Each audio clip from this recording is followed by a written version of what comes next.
Okay, here we go. Test, test, test, test. Roll music? Let's roll it. Welcome to the Unknown Morning Show. It's the show where we explore radio, Podcasting, TV, gear, gearheads, and making money with a hot mic and other stuff too. This is the Unknown Morning Show. I'm Mandee Montana. And I'm Chuck McKinley. There he is. Oh. He's connecting to audio. Hey, Mandee. It's great to see you and hear you. Oh, Mandee, it is so great to be seen. Yeah? I'm so grateful. I am too. How are you guys doing? Doing well. We're doing good. Kaleem Abdullah, he is our guest today on the Unknown Morning Show. Thanks for taking time. We're recording on a Saturday, so we always thank any folks that are on the show for being with us on Saturday. Thank you so much for being here. I'm honored to be here. When did you get your start in radio? Would it be like in the late 80s, mid 80s, somewhere in there? May of 1985. 85. I was 19 years old. 19 years old. Let me ask you something, and I'm trying to phrase this carefully. So in Tyler, Texas, if you were to sit there, and at that time was KZEY, right now it's the Blaze. If you take those components out, are you kind of a pioneer in East Texas radio in terms of, a black man being a disc jockey on East Texas radio? The first one that I remember was the late Donnie Steele. He was on KZEY for a long time, but there was a few years when he was on KTYL. He did overnights. As far as I remember, I was the next black guy after Donnie Steele to do that. There was another guy, Charles Dews, Chuck Dews. Oh, Chuck. I remember Chuck. Chuck was a TV guy, and Chuck and Donnie worked at KLTV at one time. What did Chuck do at KLTV? Sports, I think it was. Okay. No, he was on the desk. Nice. He was with me in the, I want to say in the late 80s at KNUE for a while. Or more than a while. He was doing weekends, but he was also doing production too. I remember listening to him do the news sometimes on Mix 107 back in the day. It was I have this sound of like Michael Storm saying Chuck Dews with the news in my head that I think is real. I might have made it up, but I remember him doing it. Probably and all the 90s. guys wanted that voice that Chuck. Yeah. Oh my God, it was voice of God almost, that type of thing. Chuck was a good guy. I like Chuck a lot. Last time I saw Chuck, he was the pastor at his dad's church, the area over behind Rose Stadium that we call St. Louis. Uh-huh. Okay. He's pastoring a church now and has for the past 10 or 15 years. You know what? If it makes him happy, that's how awesome. You do that in life at times, especially in and I guess in the broadcast business. This has been another bloody week in radio. I mean, iHeartMedia cleaned out some folks in Houston, some Dallas people. I mean, these are morning shows that are getting knocked out. Hey, and maybe I was digging not correctly. Or as a 19-year-old broadcaster, were you just for the joy of radio? Initially, it was for the girls. It was for the 19-year-old girls. Checks, yeah. Okay, I get that. I should, but I do. Since I was 18, I was mobile DJ doing clubs and parties. When I was 18, the drinking age in Texas was 18, so I could work in the clubs. And then the following year, when I turned 19, they raised the drinking age to 19. And then when the year I turned 21, they raised it to 21. So I was able to get started when I was 18 because I loved music and the girls loved music and the girls loved the DJs. So that I said, I shall be a DJ. I like that logic. In mobile DJs, I did one for, gosh, on and off for 20 years. If you could get on a roll and get some good clientele, it was a great, part-time gig to have and a supplement. I like that a lot, At 18, the money was attractive, but it was mainly the 18-year-old girls. Money was a bonus at that time. The money didn't become important until I was about maybe 25 or 30. So how long did you do that, Kaleem? How long were you a mobile DJ? All through my 20s. So yeah, 10, 12 years. Nice. You were rocking what, CDs probably by then? Yeah. Vinyl, vinyl. Ooh, That's Yeah. it. stuff. Yeah, but that's some Heavy. heavy duty hauling. There was a board and milk company on Front Street Mm-hmm. where you could go to the dock behind the building and you could take those 12 by 12 crates, Mm-hmm. Yes. plastic crates that they would put the milk jugs in. Uh-huh. Uh-huh. So we would go load up on those, and that's what we would put our records in. We'd probably have for a gig, we'd have six, seven of those crates Wow. full of albums. The speakers and the Yeah. amps and I mean, it was a major production, the lighting. Yeah. Now you can like put it all in the back of a pickup. Right. But back then you needed a U-Haul or a trailer to do a gig. I still have my rig, but I ended up getting rid of my lights. I just thought if I ever got back into it, I would just say, you don't have lights. This is what we're going to do. Right. I was looking at your resume, and thanks for sending me some, places you've been. Thanks for reminding me. I didn't know you worked with Larry Gunner at KYKS in Lufkin. That was my second radio job. The way I got to KYKS, I was at KTYL. I also ran Hastings at the time. I was an assistant in Tyler. I got promoted as a full-fledged manager in Lufkin. Ah, So I moved to Lufkin and I worked on the Kicks Corner at night and on the weekends. And Larry Gunner was the GM. Now I had no clue who Larry Gunner was. I didn't know Larry and Lou, and I didn't realize I was working with legends, him and Rusty, yeah. because I thought that I was the star of KYKS, which they quickly relieved me of that notion. But Yeah. You were young. How old were you when you moved to Lufkin, Kaleem? maybe 21, about 20. Yeah. I mean, we all think we know everything at that age, right? Oh my goodness. Was KYKS what I have heard at one time Larry had did the format, kind of a split format where it was pop and country. Were they doing that then, Kaleem? Uh, I was, it was AC when I was there. It was country. And then they did that hybrid thing for a while, I think. Mm-hmm. And then they decided to go AC. And then I was there. And then after I went to Houston, they went back to Kicks, To the country format. to the country format. Yeah. So tell us about Houston. What took you down to Houston? I was closer to, I was closer to Houston than I was to Dallas when I was in Lufkin, Right. Okay, yeah. because Dallas is where I wanted to be. Mm-hmm. But then the opportunity came up to go to Lufkin.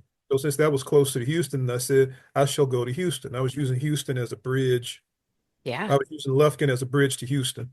What was it like working for Metro Traffic in Houston? Metro Traffic at the time, the tallest building in Houston was owned by an oil company called Transco. I don't know if they're still in business, but they had the oil business was, the business in Texas.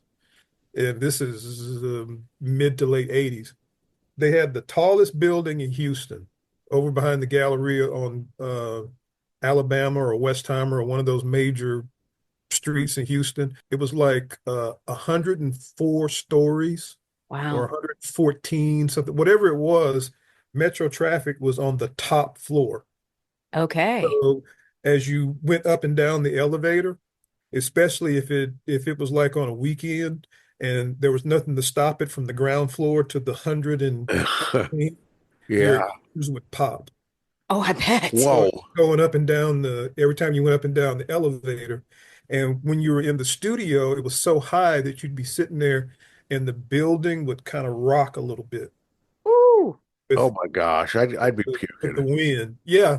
So that was as close as I got. And, they said, would you like to be one of our helicopter reporters? And I said, well, there can't be much difference because I'm already in the air. And, so if that will get me where I want to be, then, yeah, I'll take that experience. But I So you did started, that? I did that. And the way I got there was there was a guy his name was his air name was Red Miller. Mm-hmm. And he did an overnight show that Metro Traffic did called Road Watch America. It was kind of like, was it Bill Mack that used to Okay. put at KRLD or WBAP, wherever it was in Dallas? Sure. He had that trucker show. Mm-hmm. Yeah. Well, Metro Traffic did like a copy paste of Bill Mack. They called it Road Watch America, and the guy that they hired was named Biff something, but on the air he was Red Miller, and he sounded like Red Miller. He was like Start Club, trench coat, really cool dude that was playing like a country role. So my job was to call all of the highway patrol offices Hmm. and get weather reports and type them up and hand them to him so he could read them on the air. That was my end at Metro Traffic. I took that just to get my foot in the door. Wow. So was your final assignment at Metro Traffic, was that, being the chopper reporter? Yes.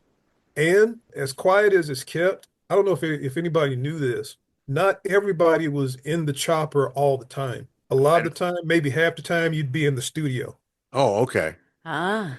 you So, know. so, so was it the thing where you're sitting there and you're doing Metro Traffic and you're doing that on your beating your You know what, chest?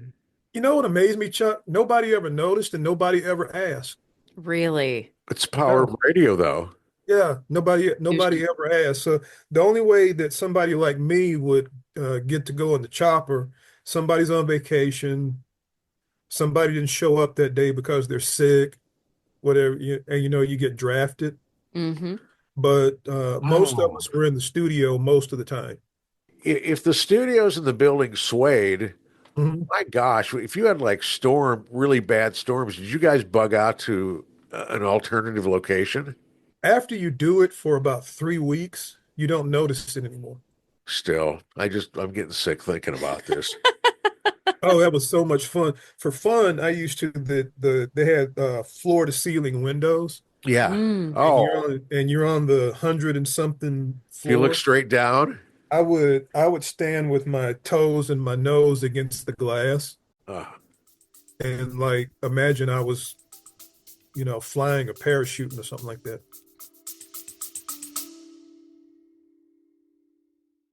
Buy me a cup of coffee, Mandy.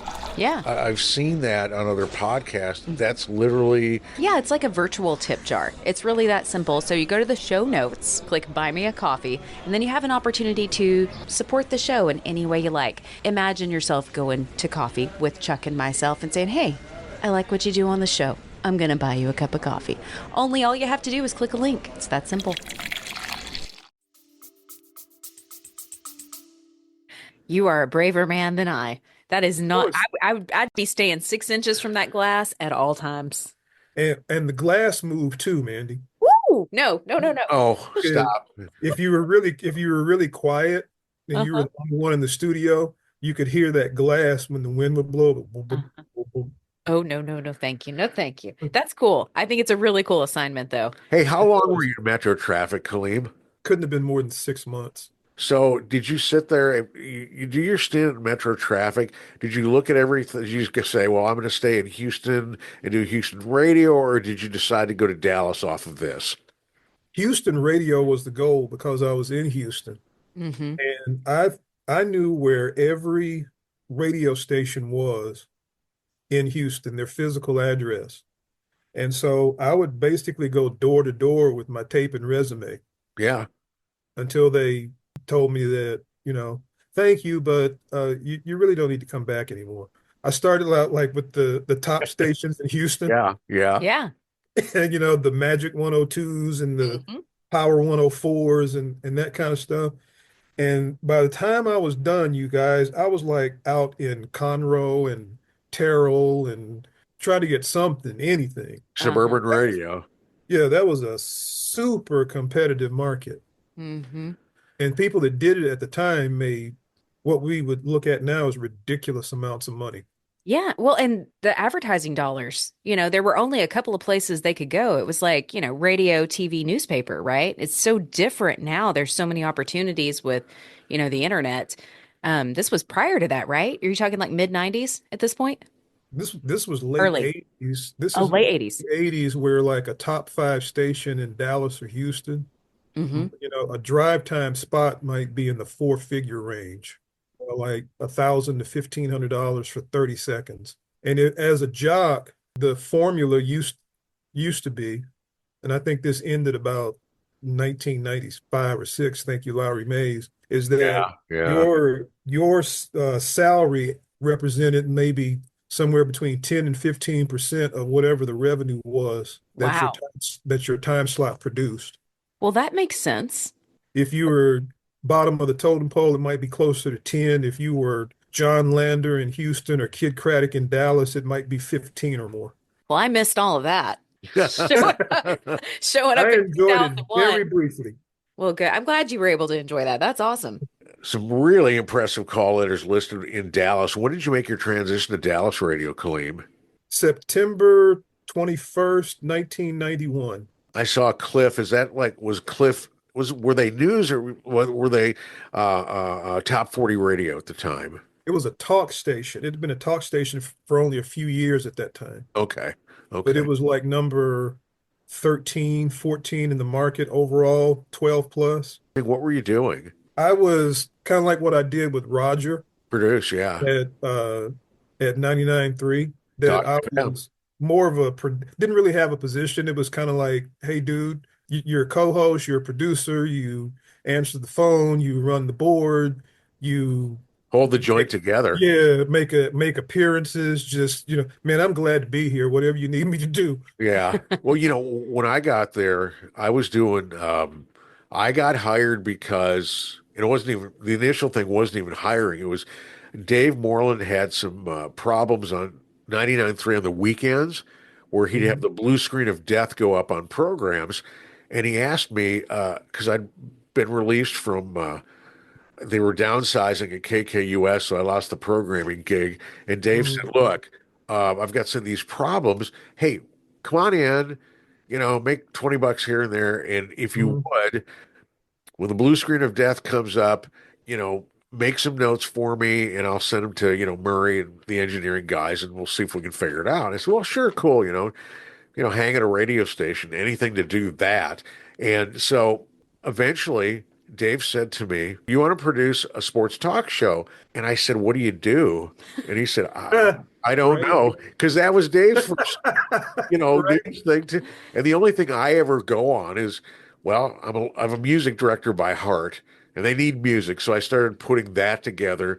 Kaleem, I was so grateful to work for people like Reed Kerr, Brian Houston, people that would give me a chance because, I also worked with like when Matt Williams did mornings, and this is nothing against Matt, but I said, what do you need me to do? And he said, well, I'll tell you if I need you. And I said, okay. Right. Because Matt, you just press the button and he'd go. And I go, that's fine. But, with Brian and Reed, they both wanted me to be really interactive. And I produced pieces for Reed and stuff like that. And we had like, daily intros for the show that would, change. But Hmm. anyway, I was really grateful to learn something new. And it was kind of my first lesson that this gig leads to the next gig. Hmm. Whatever incarnation that is, it gives you tools to do that. At least that's my opinion on that.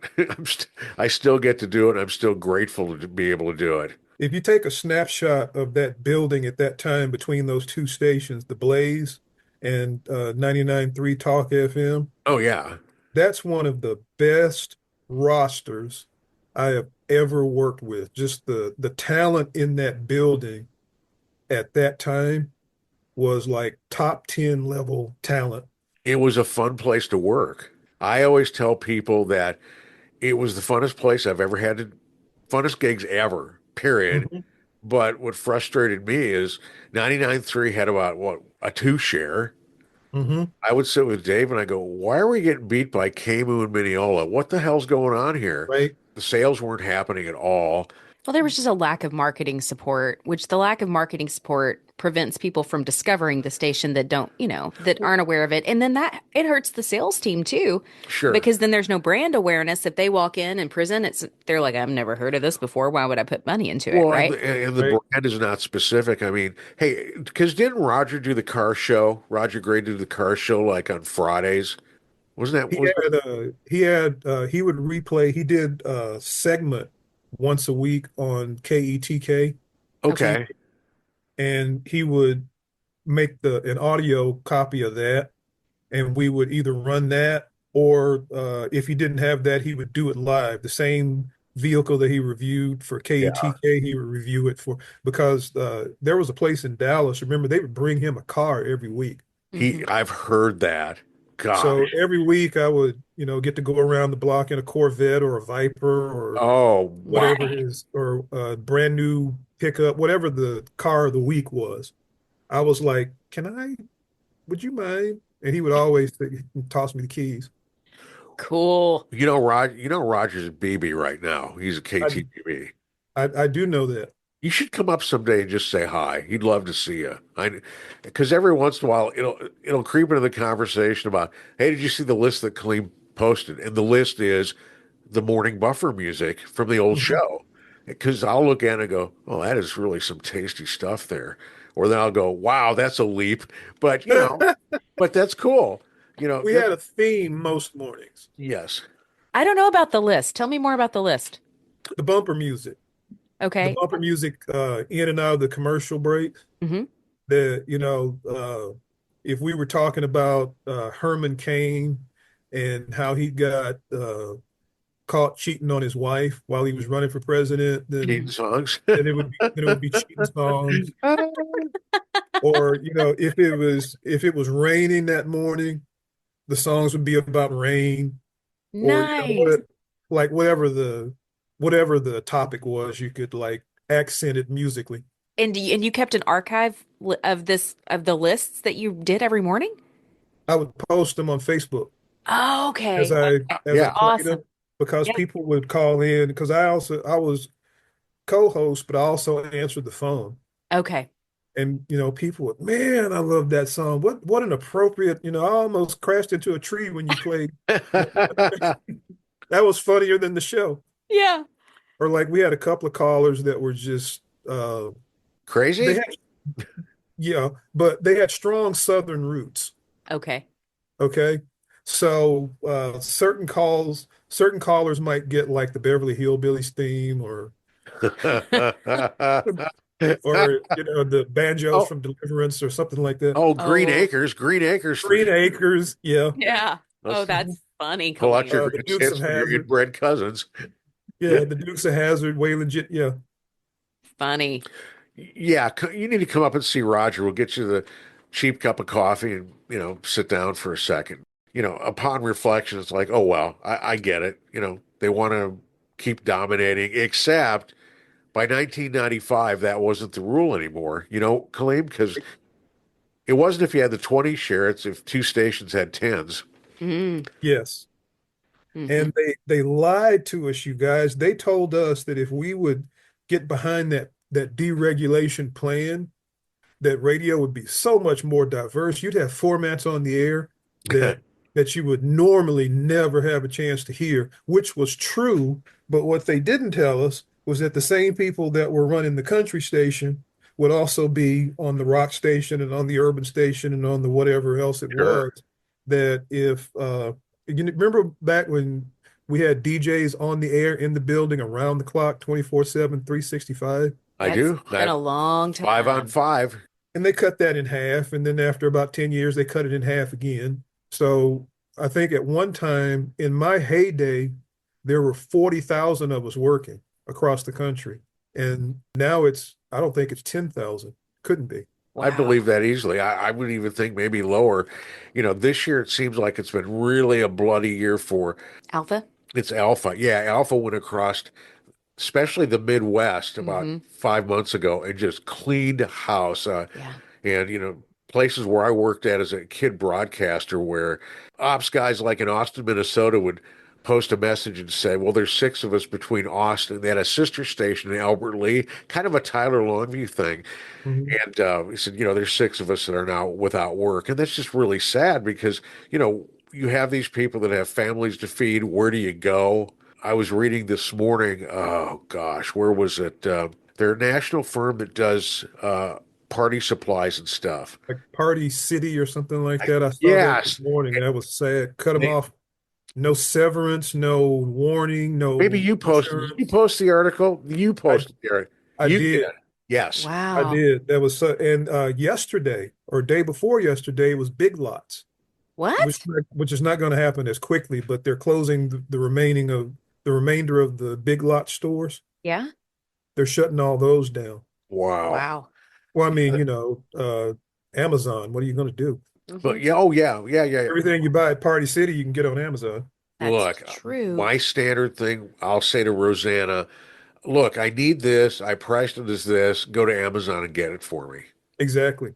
Which kind of sucks, but on the other hand, that's if you can do that and not take X amount out of the family budget, that's what you do. But anyway, that was kind of a weird diversion. I was reading that this morning while I was prepping, and I thought, wow, because they have, like you said, they were fired immediately. Nobody has any benefits, and of course, the head officer, the big chief, is of course going to get a severance. It's almost like watching everything with iHeartMedia where Bob Pittman was going to get, probably at the end of this quarter, probably millions and millions and millions of dollars. And of course, they've just greased the hell out of a bunch of people with iHeart too. Dave Anyway, Moreland and I were talking earlier this week about how in every instance where you have non-radio people running radio, you Mm. get that effect. Like because Lowry Mays he was in the radio business in San Antonio, I think it was, Uh-huh. but you're right. but by profession he was Right. a banker that was in radio.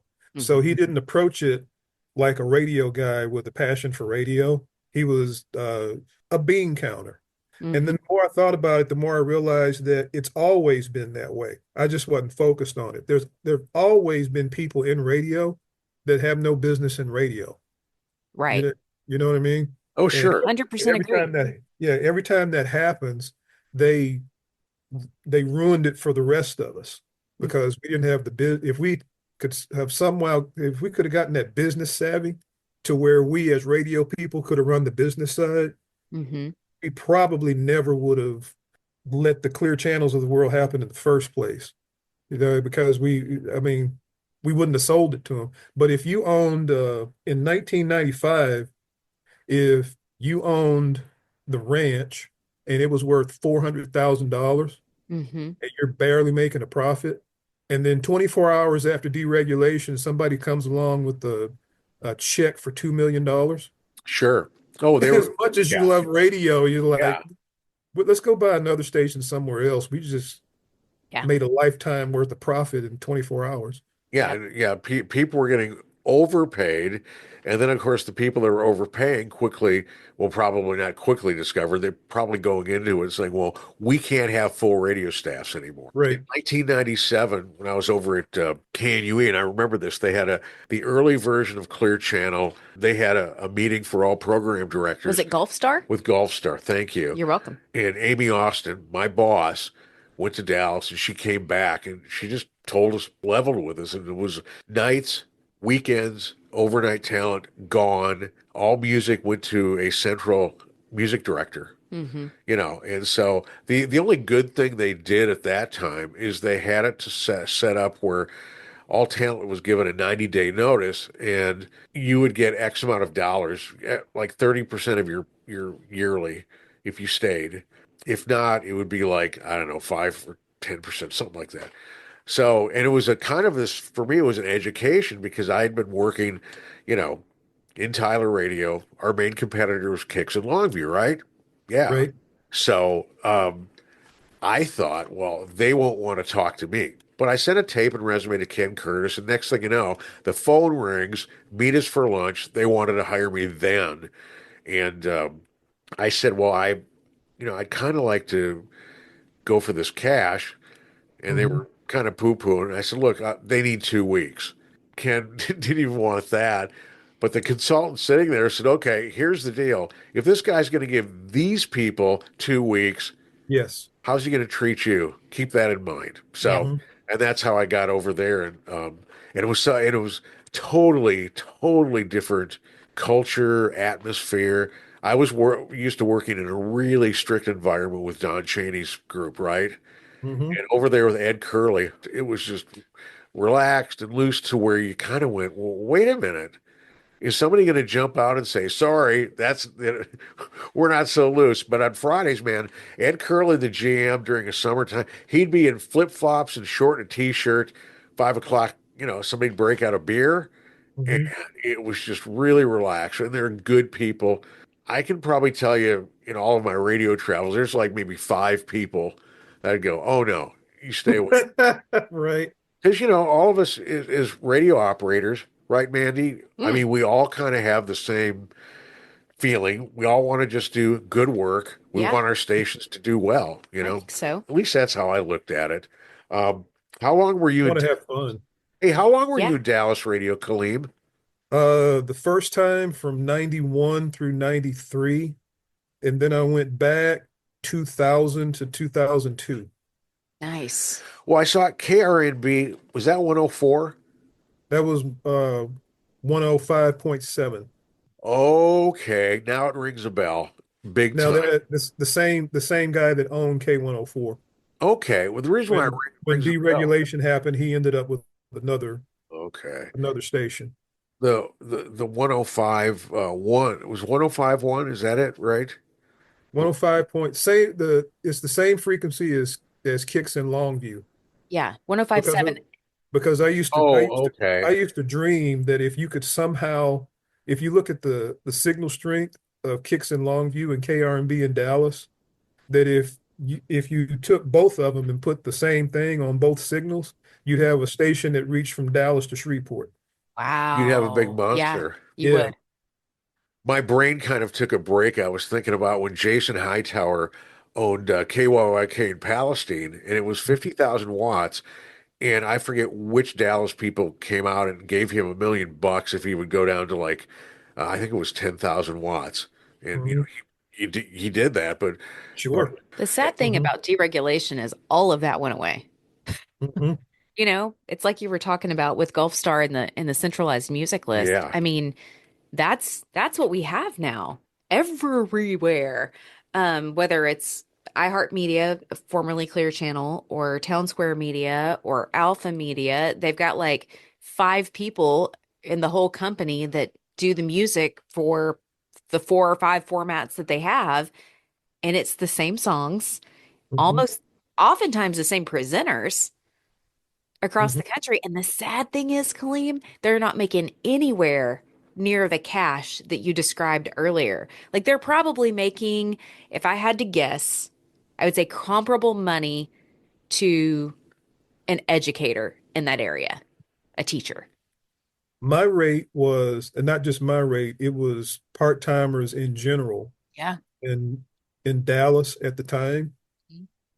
We almost all made 37.50 an hour Whoa. Okay. for part-time. But that was in the And 90s and 2000s. yeah, and Yeah. and you got paid 37.50 an hour. You got paid 4 hours for just showing up. There was a 4 hour minimum. So Okay. if you did a 2 or 3 hour show, you got paid for four. If you Wow. did Oh, more than four, you got paid extra. Nice. And you almost never did appearances because that would be the talent fee on that would be five, six, $700 for 2 hours. Wow. So Yeah, different ball game. I mean, when I was at East Texas Radio Group, and that would have been probably 2005 to 2011, I think we were making $50 an hour for a talent fee to go do our fifty remotes. dollars an hour, and Yeah. in Dallas it was like 10 to 15 times that, about 10 times that, Well, and of because course, the salaries were the same way. Like whatever we were making in whatever I was making in Tyler uh-huh. when I worked at 107.3, Yeah. I mean it was 10 times in Dallas if you were full time. Yeah. There was a guy that I worked with named Fast Eddie Coyle. He used to I do Uh-huh. yeah, yeah, I've heard. Fast Eddie Coyle used to do afternoons on the Eagle, Uh-huh. and he could hit a post like nothing I have ever heard and do it perfect every time. He wasn't stretching to make it. He wasn't hurrying to make it. It was just perfect every time. And I used to wonder, how did he do that? How did he do it? Well, he left the Eagle and he came to K-Plex to do afternoons. Mhm. when I was at KLIF. The studios were back to back. So I would be coming from the bathroom or the break room or whatever, going back into the studio and walk by the K-Plex control room door. And I would listen to him and how's he going to do this? I Mhm. mean, he didn't, you know how you cue it up and practice up to the post? He didn't do none of that. He Wow. just fired off, hit the mic, hit the post every time.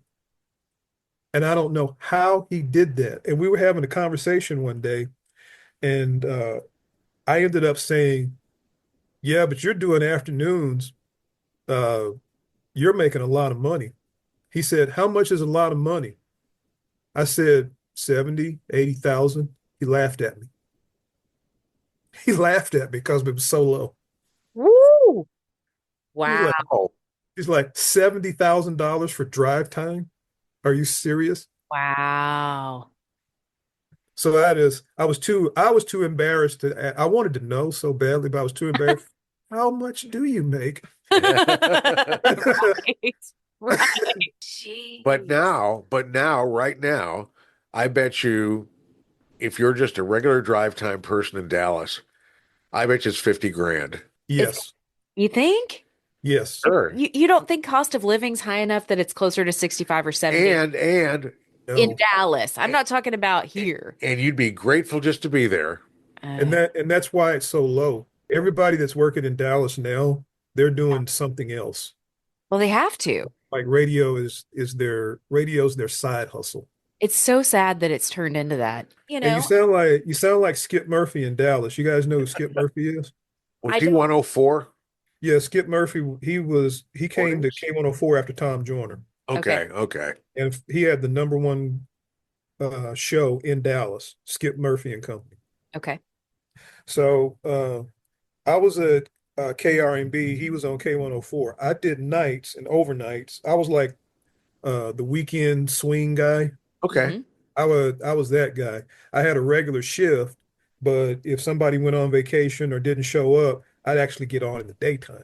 At the time, Kid Craddock was behind Skip Murphy in the ratings. Skip was fuming mad, just furious. If you would go to if you go to that building, the service broadcasting building in Grand Prairie at the time, you would literally see $1 million worth of cars in the parking lot.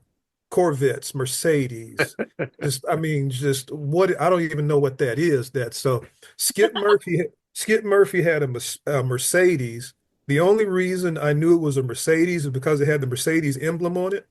He took a regular Mercedes and took it somewhere and had it modified to like his own customized, Wow. personalized vehicle. And at the time, there was a guy that was the program director and did afternoons. His name's Skip Cheatham.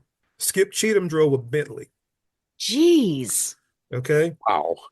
So there would be, $1 million worth of cars in the parking lot at any given time.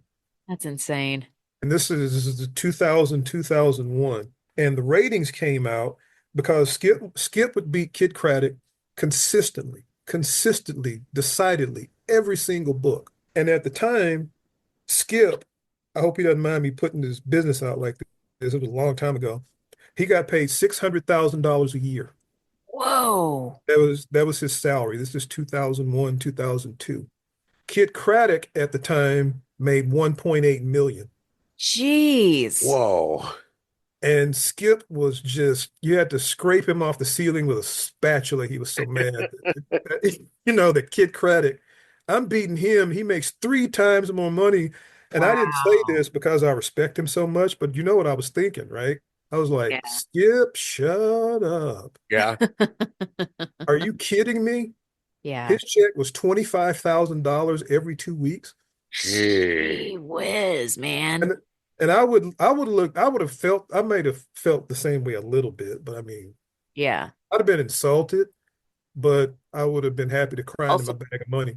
right. Pretty damn grateful for gee whiz. Wow. And at the time, Skip Cheatham did two jobs. He was afternoon drive and program director, and I think he made 750. Huh. I just can't even imagine. Like, I can't even You imagine. mean being They were paid to do radio? and they were saving money Yeah. because uh, when Tom Joyner left, he was making 1 million. Holy smokes. Yeah, And that was it's the time when he was doing mornings in Dallas and afternoons in Chicago, and he got 1 million in each city. Yeah, I remember wow. that. His And they community. like gave him his own. He flew American Airlines so many times that when he went to ABC, and didn't have to fly back and forth anymore, American Airlines gave him his seat. He sat in the same seat on the plane every day. Wow. So they pulled the seat out of the plane and gave it to him. So when he moved to ABC, he brought that seat. It was like a couch in the lobby. Wow. That's a great story. At ABC Radio in Dallas, Yes. right? Yes. And, and so you worked with Tom Joyner. Were you part of the team, or just you did a show on ABC independent of him, or Okay, let me be clear. I didn't work with Tom. I worked in the same building with Tom. still He was Tom was my hero. You know what I mean? Tom had his own he had his own floor at Really? ABC. floor? Yeah, he had his Wow. floor. They gave him a floor downstairs separate from the rest of us because ABC had maybe six, seven, eight different formats. Hmm. So there was a floor of nothing but control rooms. A couple of different kinds of country, a couple of different kinds of rock, a couple of different kinds of urban, and but Tom Joyner had his own separate house downstairs. I toured their facilities once, and I forgot their exact address, and I forgot the gentleman who, gray-haired gentleman, friendly, wonderful. I met him at Country Radio Seminar, and he said, "If you're ever in town, stop by." And I did once, and yeah, it was just Was it mind-blowing. Robert Hall?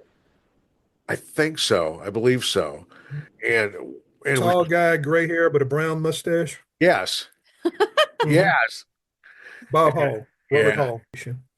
And KLIF allowed me to work there because they didn't consider themselves competition. Like one station wasn't worried about the other. Hmm. Sure. So I was able to do both part-time gigs. And then when I got the gig at ABC, I was able to squeeze the other two part-time gigs in. Wow. So that's where I enjoyed my most financial success. But I had three jobs, but they weren't really work. So you They know, were fun, right? yes. That's the thing about radio. If you're not having fun, I always felt like if I wasn't having fun, I was doing it wrong. Hmm. But then, like you were saying, the bankers came in and squeezed the fun out of all of it, is how I That felt. that's the sad part. When all access shut down, I guess that's where I Oh, used to get yeah. my information, where Right? they would do iHeart just, Yeah. had another bloodbath. But I didn't get this year. So I said, well, maybe they made it this year. Maybe Yeah. At ABC Radio in Dallas, yes. right? Yes. And and so you worked with Tom Joyner. Were you part of the team, or just you did a show on ABC independent of him, or Okay, let me be clear. I didn't work with Tom. I worked in the same building with Tom. still You know, Tom was my hero. You know what I mean? He had his own floor at Really? ABC. floor? Yeah, he had his Wow. floor. They gave him a floor downstairs separate from the rest of us. Wow. But y'all are saying that they right on schedule Oh between yeah. Thanksgiving and Christmas, they came and I mean, all of put the up a shitty. major radio groups got the knife out in the past 6 months. Yeah, it's just disgusting. And I gotta say this, if it wasn't for family-owned radio in Tyler between Reynolds Broadcasting and Paul Gleiser, my Hmm. ticket would have been punched a decade ago easily. I'd be, whatever, you know, hauling freight at Walmart or whatever the deal would be. I'd be just out of radio. So I'm forever grateful to have the chance to keep going on, and I know it too. It's on a Hmm. daily basis. The affirmation, walking in the door and goes, "Here we go. Let's do this one more time." One more time because you Exactly. never know. And I've often wondered well, I know how one of them does it because they've got so much money, but it must be really tough to make a living in radio now if you're carrying debt. Mm-hmm. Reynolds, I don't think is carrying it. If he's carrying any debt, I don't know where he would get it from because I was there when they signed that station on. You guys know the Blaze was a country station initially. in its conception. Was it? I didn't know that. That it was the music was loaded in the computer and everything.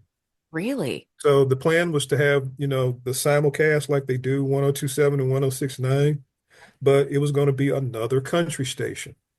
At the time, there was an outlying station outside of Gilmer, 103.1 KXA. Yes.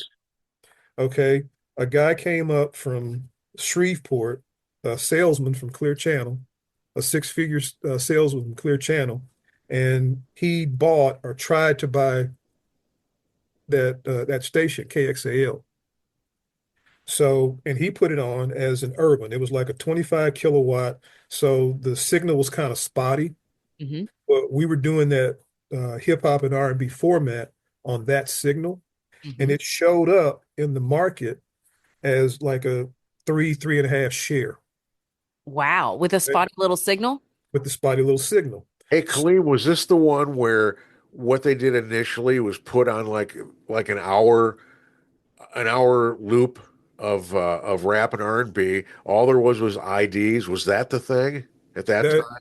that was the Blaze. That's how the Blaze started. I Yeah. remember that because you're right. It got about a three and a half to He's four talking about share. something different. He's talking about Yeah, there another was station that there did was it there was a first. there was another station that we did it down Yeah. there first, and we Uh, got like a three and a half share. And then when Reynolds saw that, Okay. that's when he got the inspiration. There's like, well, shoot, I'm finna go get that money then. If it's that's a bird's nest on the ground. But he didn't know right. anything about the format. And somehow he got connected with a guy in Houston called Rob Scorpio. Yep. Uh-huh. And they trusted Rob to do that format because he was programming the box in Houston. Right. So he put it on, and the rest is history. I think they invested six or $700,000 all in on that radio station, Oh man. Oh, and They've and crushed and it. and we made them back all that money and then some in less than a year. So after that first year of business, Mhm. all of that money should at least in theory be all profit. So I, Wow. I could see how they wouldn't be hurting for money. But Right. if you leveraged yourself to buy a couple of radio stations and you got to service that debt every month, Hmm. I don't know how you do it. Probably like Clear Channel, where everybody knew anything about money, that the way that deal was structured, that they were basically leasing all those stations for 20 years. And then at the end of that 20 years, there was going to be a balloon payment. It was so many billion dollars that the plan, I guess, was all along that we're going to run this for 20 years and file bankruptcy, which is what they did. Yeah. And, Wow. meanwhile, the rest of us are out at the farm plucking chickens instead of No instead of kidding. doing radio. I don't know if you remember, in town in Tyler, the old K Rose was urban for a while. It was. I want to say, and maybe a year or even less. But and if I remember right at the time, there was some confusion because I think it had a good response, pretty good, feedback from the public, but it just didn't go. And those of us that were around at the time, we thought, you know, if a station ever goes urban, watch out. It'll come in and do gangbusters. And there was the Blaze, and they haven't looked back in what 20, 21 years now, something like that. About 25. 25. The What happened at K Rose was they couldn't sell it. The people that were there couldn't sell it. That's why it didn't make it. The station made it, and uh we kind of had the same challenge with the Blaze, Mhm. but we overcame it because we just wouldn't take no for an answer. Well, wasn't there someone that worked at the Blaze in sales that was like just Mr. Personality and a rock star? Was his name Matt? Yes, Matt Walker. Matt Matt Walker. I never Walker met, he used to run KZY. okay, I never met him, but I Hmm. heard stories whenever I worked there with you guys. I heard a lot of people talk about just how Hmm. fantastic Matt Walker was. Oh man, he was the one that told us, the guy that was the general manager of the station. Hmm. Uh, he knew it would do well, but he didn't know it would do that well. Hmm. And then when that first, I got to be careful about how I tell this part of the story. When that first ratings book came out, and we were looking at those ratings. We were in a sales meeting, and he was looking at the numbers, and he was looking at the demographics of who was listening to the station. There's no way you could have every black person in the market listening to that station, and the ratings still couldn't possibly be as high as they were, Right. that somebody besides black people were listening to that station. Hmm. And you could actually look at the ratings and see what those numbers were. Everybody at my high school was listening to that station. Exactly. And so the general manager sat there and he's looking at those numbers and he said, you know what? This is not a blank word radio station. Hmm. Ah, Hmm. Like he had this epiphany that, Yeah. and like we knew the entire, we all looked at each other like, who called it that? Yeah. Where are you, where are you getting that from? Yeah.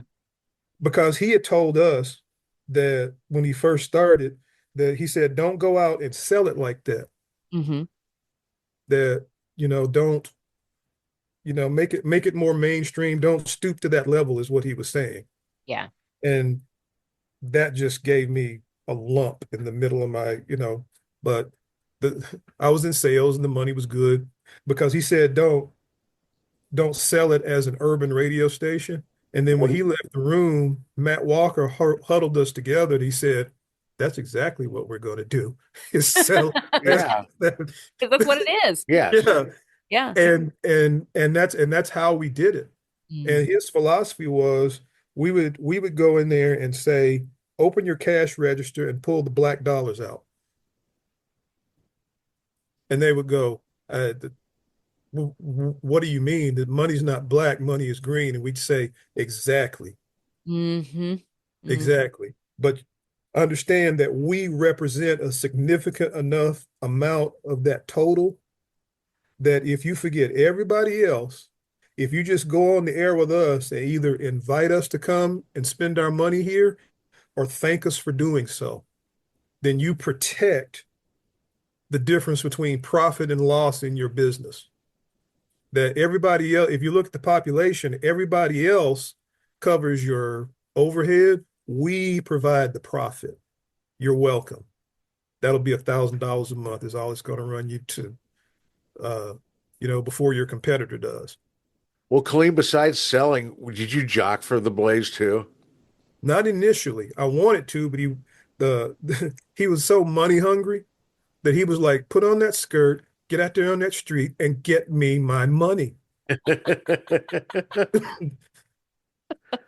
Actually, So I wasn't allowed on the air unless I, cut the occasional spot, which I there have love. been an operator or two that I've worked for that have been very candid, and they would say, I don't care what you guys do to get the ratings or the money, just get it. It's like, okay, Right. I'm Don't lose fine me with my that. license, but go get my Yeah, money. I'm What? fine. Just Where make is me my the winner. money? Why aren't you getting my money? Why aren't you getting my money right now, as a matter of fact? Actually, it's never been that direct, but it was close enough to where I go, well, okay, we'll play some Haggard records and get you some people here. We'll do that. The initial general manager of the Blaze, he was exactly that way. Really? If you're in that building after 9 a.m., get ready for you better have a great, not a good excuse, a great excuse, not a reason, an excuse to be in that business in that building Better be instead turning in some of, money. instead of out getting him his money. Right. Right.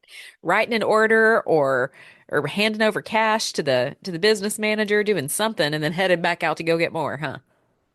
And you had to be so consistent that what you learn to do is like, don't turn in everything that you write today, Hmm.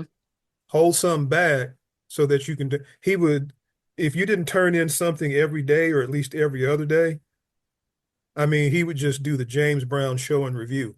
So in order to keep him pacified, Yeah. you have to space your orders out Yeah.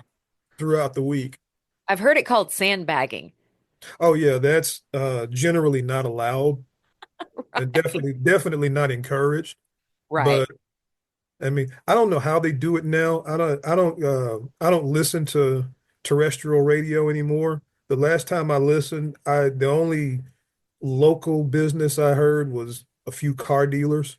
Uh-huh. Everything else was like big agency stuff. I don't know how they, you used to cross paths with salespeople on the street. Yeah, I don't remember the last time I came across one. I I know. don't I don't know if they do, or do they just work the phones and I think there's still a few send of out them out there. numbers? A few of them, but they're not. Really?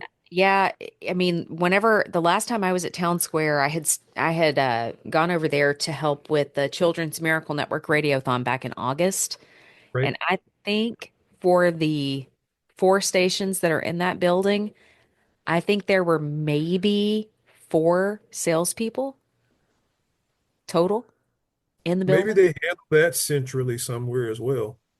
I think the agency stuff is pretty centralized, honestly, which makes it harder for the local people because then they are actually having to go find the local money, right?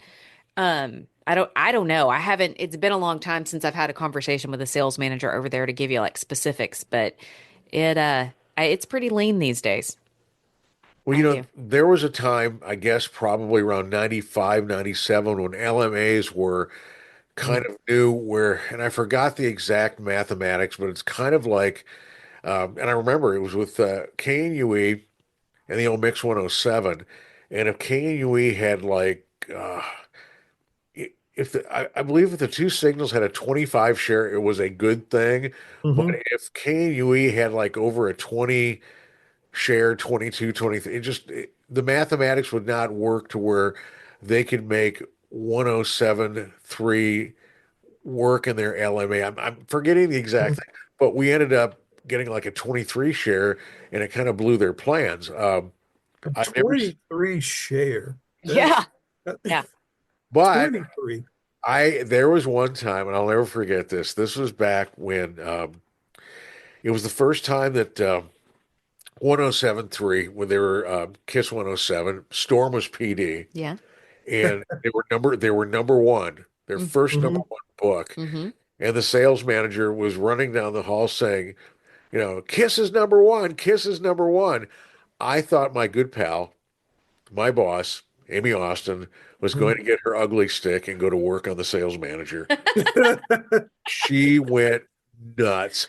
And, and we were kind of got behind closed doors and said, hey, it's business and they get their one. And because we had been on this run, like, oh gosh, probably this was like in 96, maybe a good 5 years where it was just 20 shares, 20 shares, 20 shares, 20 shares. And Hmm. nobody could touch us. And we knew it too. Hmm.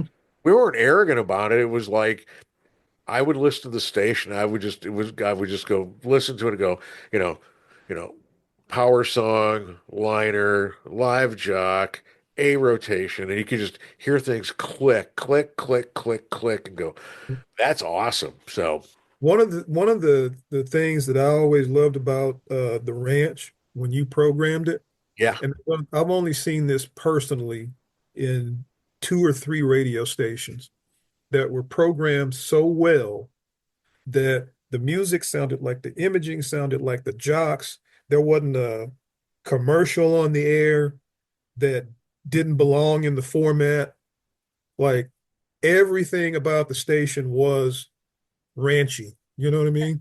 well, Yeah, thank sonically, you. it all sounded Yeah. the same. Yeah, I It agree. was consistent. But I, KDOK back when it did yeah, not beautiful music. What was that for? Frank Sinatra and all that kind of stuff. That yes, was another one that was programmed so well I liked it a lot.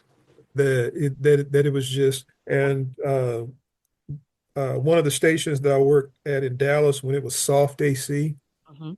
and we played Debbie Boone, You Light Up My Life and stuff like that, and everything was just soft and laid back and kind Yeah. of like listening to NPR. But they People, didn't allow commercials on the air that came on, like even the car dealer commercials had to be below a certain decibel level, oh, sure, Yeah. sure. or they wouldn't interrupt programming to, it's like, no, no, we don't want to shock them into turning away. We're trying to compete against KVIL. We need every listener we can, because at that time, they said that every 10th of a ratings point was worth $1 million in revenue a Wow. year. So they would have people would lose their jobs Mm. over, dropping a half a share. I mean, you're down a half a share. It's just business, nothing personal. Bang. Wow. I never understood that when it came to particularly classic formats, Kaleem, that, you would have it to where a particular group would play 300 songs. Hmm. I thought it was ridiculous. And, at the ranch, I think our playlist overall was about 1,400. I mean, it was including Hmm. holiday cuts and things that we could move back and forth. And Right. I'd go through about twice a year and just massage things and watch out in case, because every once in a while, because since it was being operated, by software. Every once in a while, software would do something. You go, wow, Little Green Apples is playing like five overnights in a row at this particular hour. Why? You try to figure that out. But, I didn't want to have it to where it was hillbilly.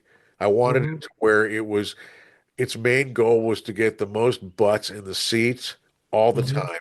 And so, I mean, Mandy and I would talk about it that we kind of had the idea of what, a four and a half, five share. Yeah. Yeah. It would hit around five. Usually 4.8 to 5.6, somewhere in there is where we'd usually land. And then, every once in a while we get a pop where we were a six share and actually competing with K and UE. And I mean, if you looked occasionally, that was like 12 plus. If you looked at our main demo though, we flipping crushed Right. it. We Hmm. crushed it. Men 35 to 64, you couldn't touch us. Right. That was, and we knew it. We knew who we were talking to, all of us. We knew exactly who our audience was. And when we were out in any kind of type of promotion that we did, or if we were, attending an event, a community event, we knew who our audience was. And so we showed up accordingly. The Tom Perriman station. Oh, Tom. Yeah. My Tom Perriman story. Oh, Go good. ahead. Everybody's got When him. I worked at when Hear I it. worked at what was the name? Was it Al? It was before it was Alpha. It was something else. East Texas Radio Group. ETRG. I worked there when it was ETRG. I was on Sunny, and Tom was, two doors down. Well, Tom was going to do a remote at a hardware store on Saturday, and he needed a board op. So we were drawing straws to see who had to be the board, who had to come in and run the board for Tom. And guess who drew the short straw? You got it, huh? So I came in that Saturday and I'm talking to him over the IFB, and he says, "Well, what's your name?" And I said something like Joe. And he said, "Joe what?" And just regular Joe. And so he starts his remote and he's giving me shot and regular Joe back at the station. And he's at this Ace Hardware in Brownsboro or something. And it sounded like the county fair. Yeah. Oh, yeah. Yeah. Yeah. We're sitting here having a coffee and they got these big TV screen. One fella bought one and got the little grandson here. He knows where everything is. He'll show you around. And the way he did that, I'm Mr. Major Market Radio, right? Hmm. But I learned so much about doing a remote from him that Saturday, the perspective that I had never seen, that I took from there forward anytime I did anything in public like that. And there were probably, besides the people that owned the hardware store, there were three or four people there. When I drew that straw, I actually won that day. I thought, oh my God, I got to come in and do this. But it was not only did he make it fun, but I learned a lot in that 2 or 3 hours, whatever it was. And that was my only, I'd heard of Tom Perriman, but never met him. Hmm. But that's one of the highlights of my career is listening to Tom Perriman do a remote. Kaleem, have you ever seen Tom when he would go into like a public place, like a restaurant or something? It was like watching this force of nature because he'd have the cowboy hat Mhm. with the ranch sticker on, and go, "Hi, Right, Tom from the ranch," and right. his fans there, man. It was like right in the palm of his hand. He had it going on. And Tom would tell me what to play because you had a music log to go Hmm. there, and he was like, "No, no, play Waylon Jennings." No, what? That you can. You can't do that. Oh yeah. Oh yeah. I don't do that corporate stuff. It's, Yeah, yeah. Get that yeah. CD. Yep. Yep. It didn't matter if he was at the remote or in the room. He was Right. running the show. Right. Yeah. I'm Yeah. like, Chuck's got a music log here. Oh no. No, no, no. Well, okay, but I don't besides, pay attention to that. hey, did you ever have to produce his show like in the studio? I never got to do that. And now I wish I had, because I was Mr. Sunny 106.5. That was my domain. I worked there probably three different times for three Yeah. different owners. Well, Mandy produced his show, and I have. Yeah. Yeah. What a trip. It is. And It he was. just kind of sit there on the side while you run the board. Yes. Yes. You were the producer. You Yeah. were punching all the buttons, and Rose City Chimes was his opening song, and you had to have that punched up and ready to go at the top of the hour. And then from there, you didn't know what was going to happen. You just were along for the ride. 100%. I mean, he called the computer the music log. Gadget. He called it the gadget. Gadget. And so Yeah. he'd sometimes tell you to punch something up on the gadget, but usually he was sliding a CD across the Right. counter to you. And depending on what was happening in the room, the mics might be hot and you could actually hear it. And then Right. loading up it was just, it was like you were describing when he did a remote. It was almost like you were breaking the fourth wall with Tom, Right. or you were in That's the it. studio with him. You got to hear behind the scenes a little bit of how the cake is made. You were Yeah. hearing the mixer going and cracking the eggs, and I mean it was just, Oh, yeah, it was a special yeah. experience for sure. He'd slide something over to me, go, here, boy, play cut five or something. Yeah. And I was 48 at the time, and I go, okay, I'll take that. That's fine. Relatively speaking. Yeah. Thank you. But I Yeah. would have to explain to him on the gadget because initially his theme, Rose City Chimes, was on a cassette. We Oh, were that's playing it right. off cassette, and I was terrified that, it'd do the cassette thing. And I say, well, Tom, I can take this and we'll put it on the gadget. And what Right. happens is, who's ever in here, Don or me and Mandy, we'll just pull it up and put it up here. You can do that. We can do this. And you can hang on to your cassette. And if we ever Right. do it again, it's the original copy. Okay. I guess the only way you can get that kind of experience now is, somebody online. There's so many uh old radio people, Mhm. and I hope I don't insult anybody, but it's the truth. I'm an old radio guy. There are people that are doing online radio stations Mhm. that are just, but there's a lot of them. You rarely get a Chuck McKinley that says, you know what, I'm going to do it. And it's going to be like an FM radio station. The only thing different is it's going to be online instead of on the FM band. Kaleem, I'd considered something like that a long time ago, but my understanding is that, like for instance, in terrestrial radio, you do your ASCAP and all of that type of music logging, right? Mhm. Mhm. And online, my understand I and maybe they don't do it anymore, but my initial understanding is that it's a lot more complicated, it's a lot more costly to do that so I don't know. That's why I've never really pursued it Yeah, the at all. royalties piece of it was expensive. Yeah. Even with this, my wife has said, I think you should do an hour of classic country. And I said, I have no idea on the cost, on how prohibitive the cost would be. I said, we do music on this show as intro music, but it's copyright. There's no copyright where we've got it. So, Mhm. Yeah. or maybe you know something different on this. Do you? I've done it a couple of times, loading up to do it a third time because Really? What yeah, format? because it's like it's an R&B and smooth jazz hybrid. Nice. But the thing that I've got going for me now that I didn't have before is enough money to put behind it until it's successful while it Okay. finds its audience.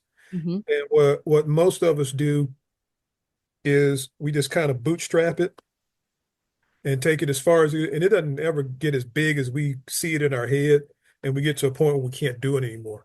Mm. So now that I can finance it, I can, allow it the time to mature or do what it needs to do to, for people to find it, give them some time. Because the previous incarnation of what you're talking about, Chilled Velvet, right? Yes. Is it going to be something like that, or is it just you're doing a different version? It's just you've got more cash behind it. Yeah, that's it. Same thing, more money. Which it doesn't take a lot, but you've got to have it if you want it to, unless you're somebody with such a huge following to begin with that they immediately find you, Mhm. that there's a lot of competition out there that, you know. Yeah. So, Yeah. because back in the day, it was like, oh gosh, and this is back in the Winamp days. There was some delivery systems you could use as far as getting your station out there where you could pay X amount of months, to do, oh gosh, not SoundCloud. I'm trying to remember what it was, but where a lot of operators would use that. But again, are you going to set it up to where it's a, like commercial venture in terms of like you're running commercials, radio spots and stuff? That was the plan the past two times. I think this time it'll be commercial free, at least for a while, until it's got a substantial enough audience to where it makes sense to have that conversation with me. Maybe. The past two times I've kind of like I've here's the concept and they go buzz off. So Oh, this time I'll be able to show, it's got X thousand people listening Hmm. already. So now it makes more sense to even consider it. Right. And I'm also before that on February the 5th, the first episode of my podcast called Bound But Determined is launching. cool. Congrats. I've been Thank you. telling you for a while. Didn't have the nerve to do it. Now I'm old enough to where I don't care. Is it So just is it just going to be you talking, Kaleem? for the most part, Oh but man. the content is going to be about enlightening generations of Black men through a combination of wisdom, information, and service. I love So it. Yeah. yes, and I kind of got the from listening to your podcast that you know what I can do this You But can. Kaleem, because part of it was just not wanting to fail at another thing Mm. that that idea has been percolating for a while, but boy, is there a need for it. So it may even end up doing better than the music part. well, you know what, Kaleem, and I'm going to tell you something. You know, Mandy and I had talked about this for a long time, like maybe a Like, decade. yeah, easily. And while we kid about it, there's the part of me that was like, well, I'm not this person. I'm not going to do interviews. I can't do interviews. That thing scares me. Why would I do this? And I think it's part of the other thing is because what's happened in radio for me is kind of like, well, I can do stuff, or if I can't, well, we're friends and we could sit down and have an adult conversation and say, well, it's not working, but I think it's working pretty good. I'm enjoying it. Two things I two things I learned from Roger Yeah, is don't ask yes no questions, right. or it's going to be a really short, very bad interview. Totally. Right? Totally. Yep. And and have a dinner party's worth of conversation on any subject. If you don't know anything about it, at least ask good questions. If you follow his career back to Houston, Oh yeah. Hmm. back in the 80s, before he came to East Texas, Roger was kind of a big deal in Houston. Yeah. Yeah. Very big deal in Houston. Had his own talk show, and this is back in the Donahue days where he had like it wasn't like Donahue. It was more like it was more like the midday shows where he used to Good Day Live, or he had like a segment where he was on the couch with whoever was in town that day. It's not like we're going to talk about incestuous hillbillies or something like this on the show. You know, No, it was more like nothing against that. Don Yeah. Rickles Where did that come from? Nothing against those folks because we want all listeners. yeah, not that there's anything wrong with that, right? Yeah, yeah. I'm But a like if Lena Horne was in town doing a show, he'd have her come and sit on the couch, and It was a beautiful woman. whoever, yeah, whoever the celebrity of the day was. Sure. I'm kind of an automation nerd, a radio automation nerd, and it goes way back to, gosh, probably over 20 years ago when I was able to find somebody to help me automate my Winamp. I was I was out of a radio Mhm. gig and I was putting together my version of a classic rock station in my bedroom. Anyway, what are Mhm. you going to be Right. automating your station with? Sam Broadcaster. They have a cloud version. I have heard a ton of good stuff about it because I think it's what about a $400 buyout for that system, something like that. The base is about 35 bucks a month. And then the licensing is it's in tiers Needs. according to your audience. Yeah. Sam's is something that's looked really pretty good. Um, Hmm. but it seems like, do they have a lot of, what's the word?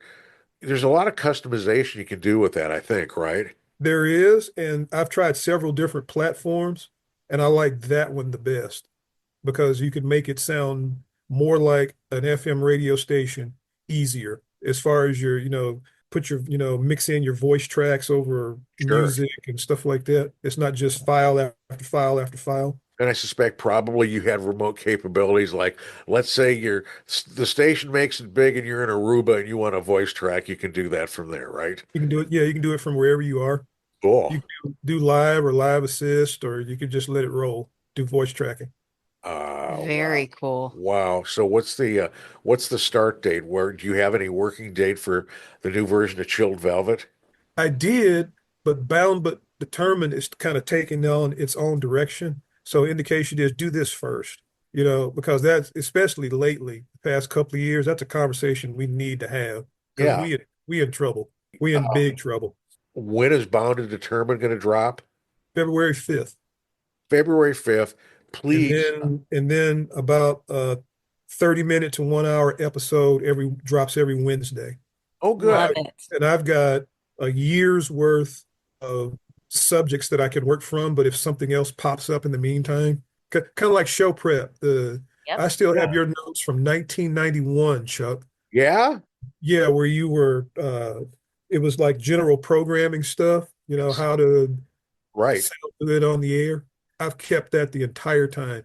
You sent it to me about 2 years ago Yes. I as found a the notes. PDF Yeah. because I had it on paper. And for several years, I didn't have it because I had lost it in, all my travels. That information is as good today as it was in 1991. I have a slight confession about the whole thing. I think I have a line in there that basically tells everybody whatever you write from your experience, write from your heart.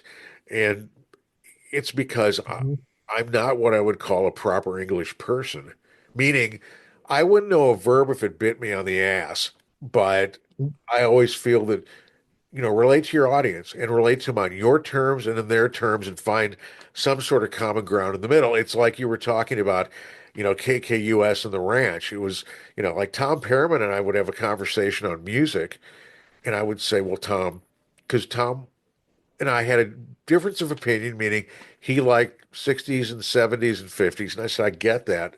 We're always going to play Hank He Sr. did, didn't he?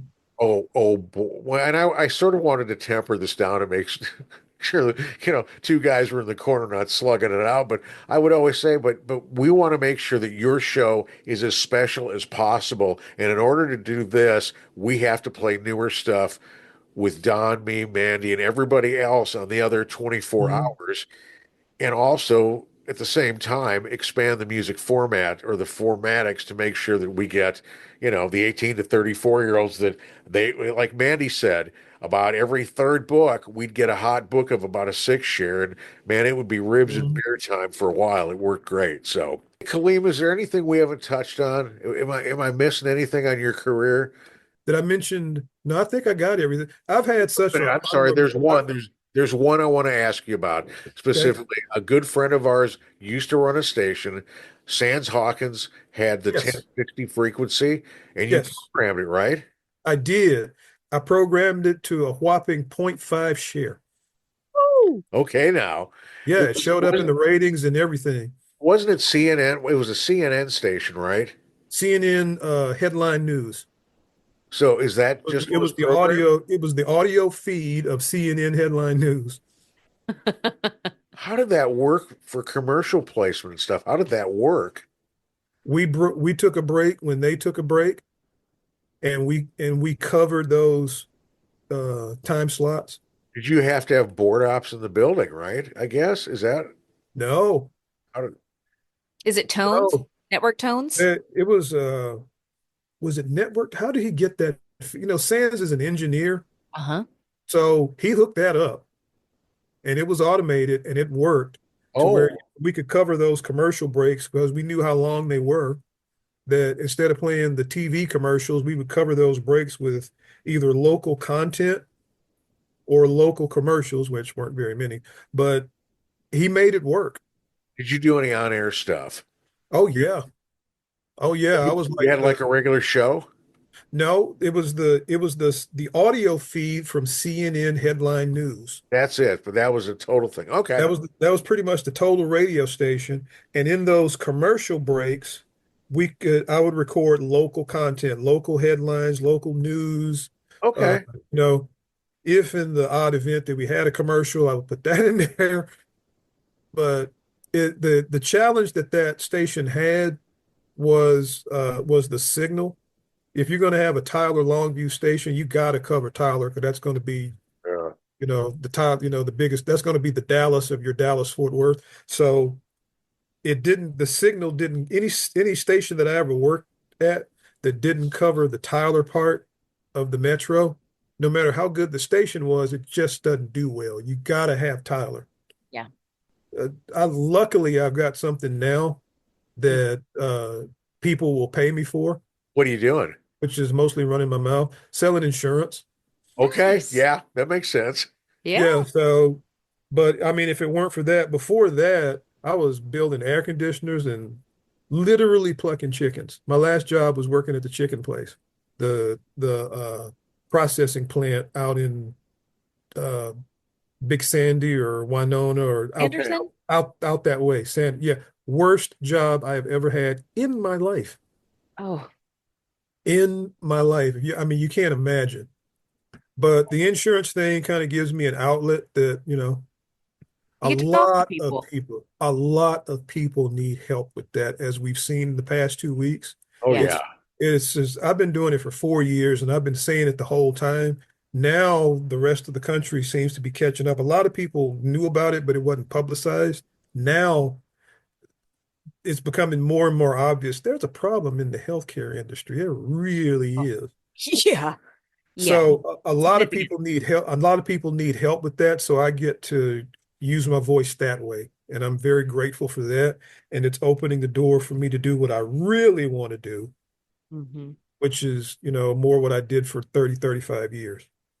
I'm excited to hear your station and your podcast when you launch it, Kaleem. This is really exciting. Congratulations.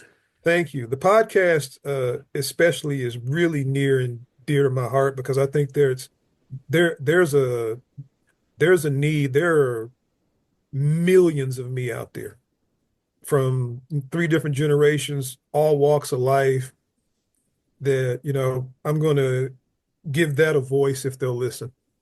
Well, Kaleem, during COVID, we would communicate sometimes. You would say some very profound things during COVID about race and race relations. And I think, and I said a couple times ago, I'm a white man and this resonates with me. And we would talk about, I would say, you need to do a podcast. You stated things in such a way that they were diplomatic, they were pointed, and I mean concise without being insulting to anybody too. I like that about what you had done.